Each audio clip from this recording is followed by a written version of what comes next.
So I've been playing a hell of a lot of Persona 5 The Phantom X, and after about 15 to 20 hours or so of playing, I really want to share what I've been thinking about it and why you should actually care about this game. Even though it's still early in development, there is a lot here, and this game actually has potential to be the most fun Persona game ever made if they build upon the foundation here. And as someone who has played a lot of Persona titles, I do not say that lightly. So what makes this game so good? Well, there's a few main things I would like to go over to get my point across, that being the story and characters, the gameplay and combat, and just the content overall. But I want to be fair and also give a possible negative as well in the gacha system, because as much as I do love this game, it is a gacha game at the end of the day, but I'll go over that more once I get there. Two last details to note before starting into the story section is that I have only played and completed up to the first palace as of making this video, and the translation tool I was using isn't perfect, so I might have gotten some details wrong. Feel free to correct me if you notice something I got wrong. Alright, enough for the introductions, let's get started. It's safe to say that the story isn't entirely perfect, especially since it isn't even close to complete yet, but what is here is honestly very interesting, and the characters so far feel well written. Persona 5X takes place in an alternate universe where the Phantom Thieves don't exist, but mostly everything revolving the metaverse is the same and intact. The main difference is that the world has lost all of their desire to live, so instead of taking desires like you would in the mainline Persona 5 timeline, in this one, you're trying to give back the desire to live to people. This is purely speculation, and also some spoiler territory for Persona 5, so feel free to skip to here if you don't want to hear it. But my guess is that this could be a reality where Yaldabaoth was successful in their plan of merging Mementos and the real world together. Since Mementos still exists, and the Phantom Thieves do not, I would have to assume that since there was no one there to stop them, the plan just simply worked. This theory of mine isn't perfect though, since Igor doesn't seem to be replaced by Yaldabaoth, but hey, the game isn't finished like I said, so I just have to assume for now. But to also back up my theory, since there was no contract for Joker to sign for the Game of Tricksters, maybe Yaldabaoth had no reason to replace Igor at all. It's hard to say for sure, but it's a very compelling concept because your team has the same morals, but since the world has already lost their will to live from the very start, it's almost like you're picking up where the Phantom Thieves would have left off if they lost that final battle. You might be wondering how characters like Joker, An, and all these characters are present in the game if they don't actually exist. And that's a good question. Well, it's because they're just cognitions. I suppose you could see them as shadows that are on your side, which is ironic since the shadows would technically have a shadow since personas are shadows, but I digress. Regarding your new team though, up to the point I got to, there are two new party members you get access to early on, that being Arai, Motoha, and Rufuru, their codenames being Closer and Cattle respectively. We know for sure that there are more that joined, but I can't comment on them at this moment. Closer and Cattle though, I can say I love them a lot. Closer is basically An's equivalent, while Cattle is Morgana's equivalent. They have fairly similar struggles, albeit different enough to make them unique. Motoha in particular, I really did not expect to like as much as I did.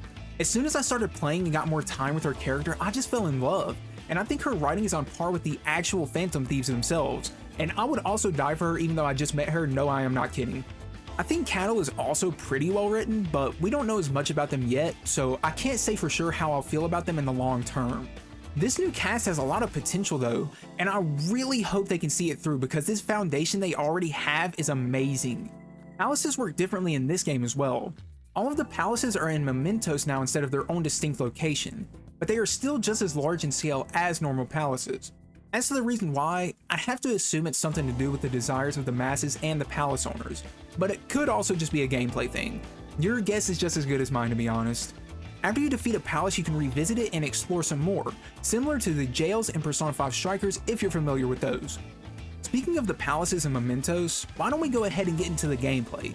Since the story isn't complete, I can't really go very in depth unfortunately, but this game does offer a really fun gameplay loop to make up for it. So the palaces basically work the same way even though they're in mementos. You explore the palace to find out more about the owner, you solve some puzzles, fight some enemies, and all that good jazz. Like I mentioned a moment ago, you can revisit the palaces after you defeat the palace owner, and you're meant to explore and defeat some mini-bosses to get some rewards. And this allows me to talk about my favorite thing in this game, which is the actual combat itself. The combat in this game, unironically, might be the most in-depth and fun combat in the entire Persona series.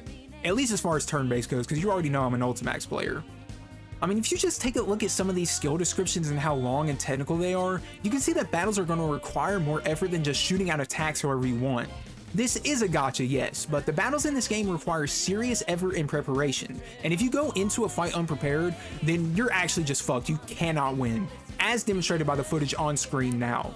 Persona as a series is way too easy across the board, at least in my experience. And this game isn't the hardest thing ever or anything, but since it's a live service game that's going to be updated over time, the content is naturally going to get harder over time, and that prospect really excites me. The main thing I do not like regarding the combat, however, is that in typical gacha game fashion, there are glaring roadblocks in place to drastically slow down your progress. I was watching my friend play, and at one point in the dungeons, you need to be like level 47 to defeat the main bosses. And after playing more than literally anyone I know and doing almost everything I can think of, he only got to about level 38. This wouldn't be a problem if there was an easy way to level up, but there's really not.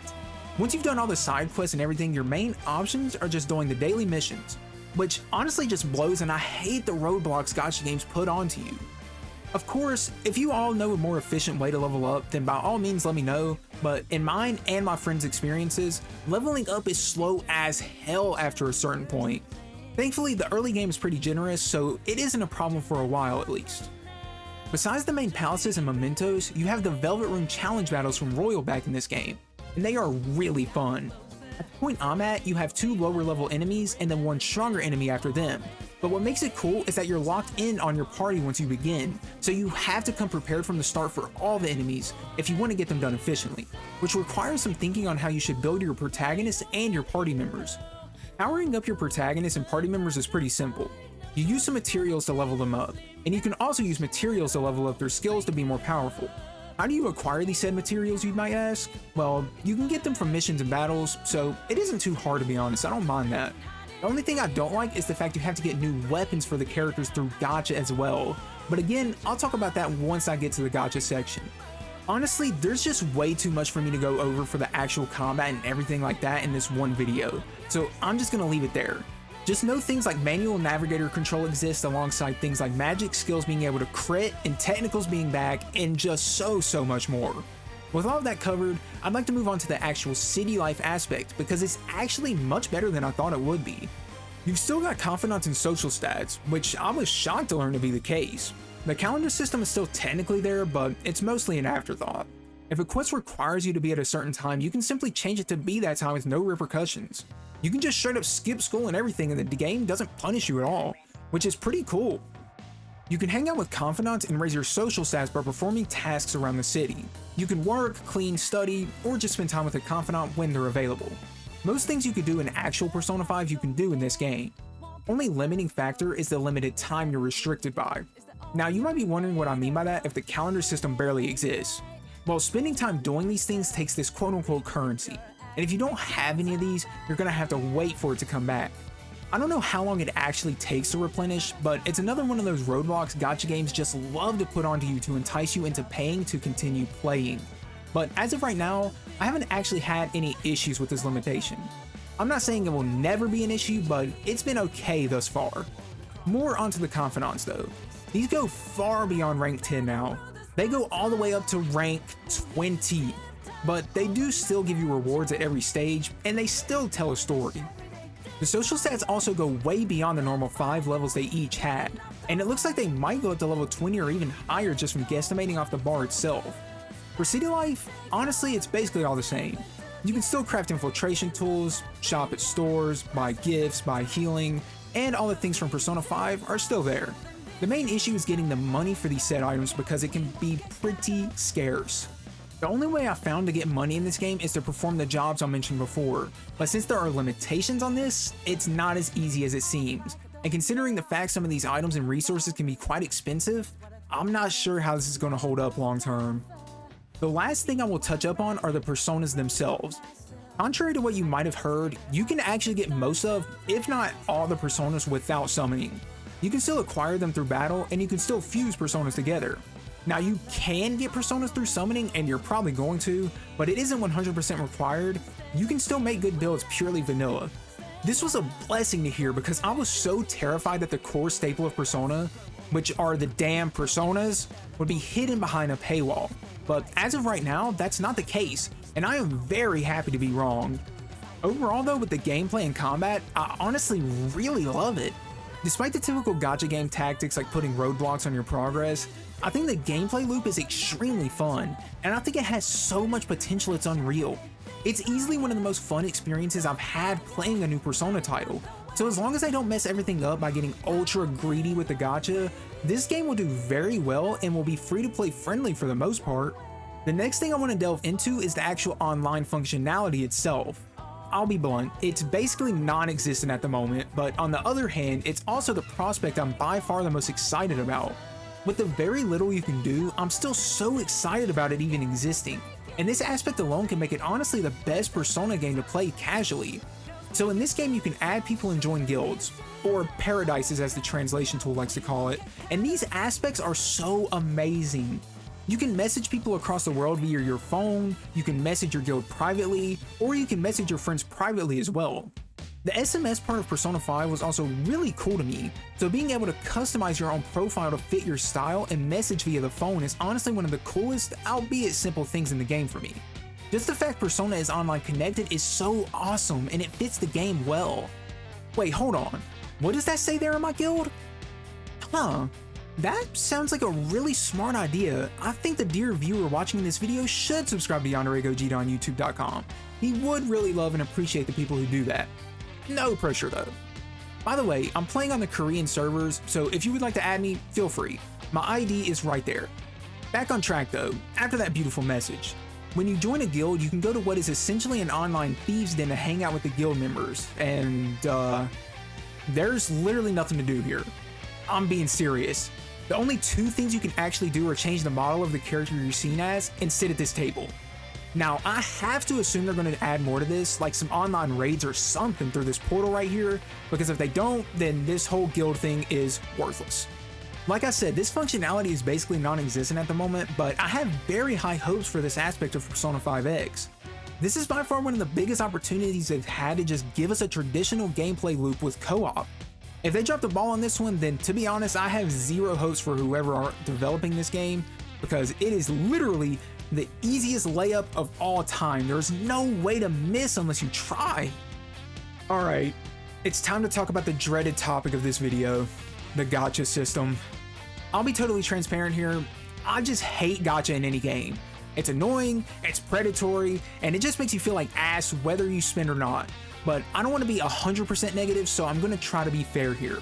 As of right now, as far as April 22nd, 2024, this game's gacha is free to play friendly.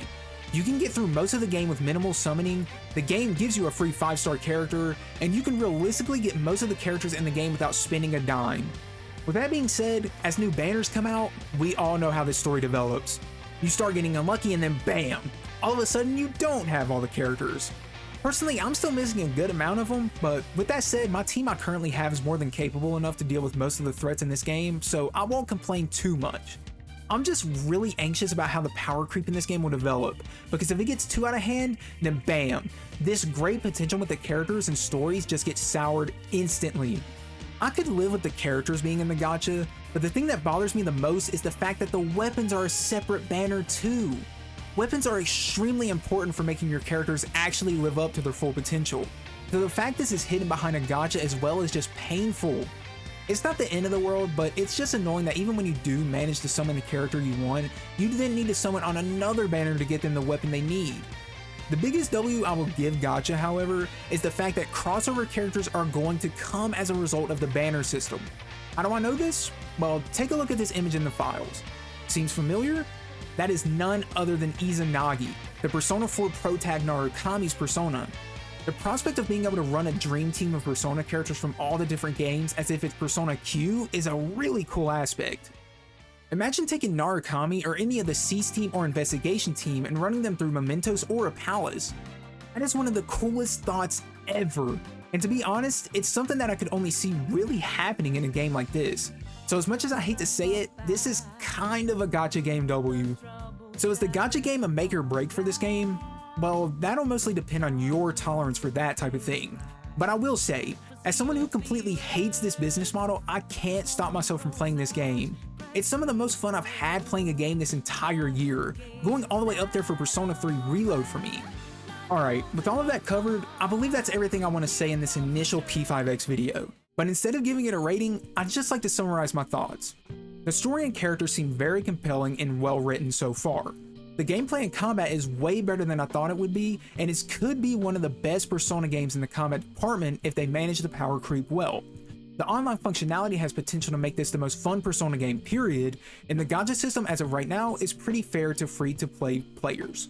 I basically have nothing but positive comments for this game bar the gacha system, which I am truly shocked to say.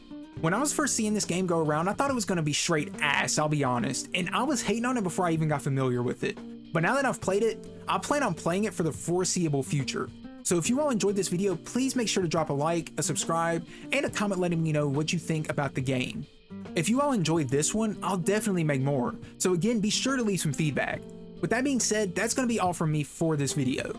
It's been your boy Arai, and I will see you in the next video. Peace out and have a great day.